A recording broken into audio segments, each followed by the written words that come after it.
అమూల్య రూంలోకి విశ్వ వచ్చి తలుపుకి గడియ పడతాడు. చిచి, మీరు మనుషులేనా, మూర్ఖులు అని అమూల్య విశ్వాని తిడుతూ ఉంటుంది. నా మూర్ఖత్వం నువ్వు చూడలేదు కదా, ఇప్పుడు చూపిస్తా, చూపించనే చేస్తాను అంటూ అమూల్య మీదికి వెళ్తాడు. నువ్వు నేను ఒక గదిలోనే ఉన్నామని, ఏకాంతంగా గడిపామని నీ క్యారెక్టర్పై మచ్చవేసి మీ నాన్నని గుండె పగిలి చావాలని అనుకున్నాను.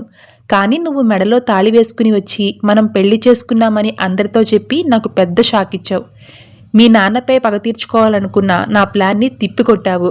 మనం పెళ్లి చేసుకున్నామా, మనం మొగుడు పెళ్ళాలమ్మా, అయితే కాపురం కూడా చేయాలి కదా అంటూ అమూల్యపై చేయి వేస్తాడు విశ్వ. దాంతో అమూల్య, ఒరే దూరంగా వెళ్ళరా, మర్యాదగా దూరంగా వెళ్ళు అని అంటూ ఉంటుంది. అయ్యయ్యో తప్పమ్మా తప్పు, మొగుణ్ణి దూరం పెట్టడం మహాపాపం, ఏవండి రండి ఒళ్ళో వాలిపోండి అని ప్రేమగా సిగ్గుతో పిలవాలి, రావే అంటూ చేయి పట్టుకుని అమూల్యాని బలవంతం చేయబోతాడు విశ్వ. నువ్వు నాకు షాకిచ్చావు కదే, ఇప్పుడు నీతో కాపురం చేసి డబుల్ షాకిస్తా, రావే అంటూ అమూల్యాని బలవంతం చేయబోతాడు విశ్వ. వదులు వదులు అని అరిచి గోల చేస్తూ ఉంటుంది అమూల్య.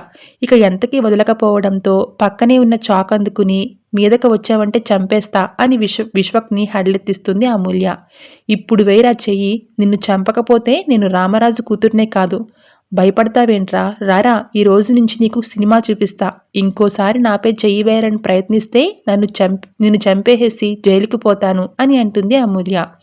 దాంతో విశ్వక్ అక్కడి నుంచి పారిపోతూ, నీకింత ధైర్యం ఎలా వచ్చిందే, మెడలో తాళి వేసుకుని రావడం, ఇప్పుడు ఇంత ధైర్యంగా మాట్లాడడాన్ని బట్టి చూస్తే నీ వెనక ఎవరో ఉన్నారని అంటూ ఉంటాడు. అవునరా, ఉన్నారు, నా వెనక ఉన్నారు అని అంటుంది అమూల్య. ఆ మాటతో అక్కడి నుంచి భయంతో పారిపోతాడు విశ్వ. Thanks for watching.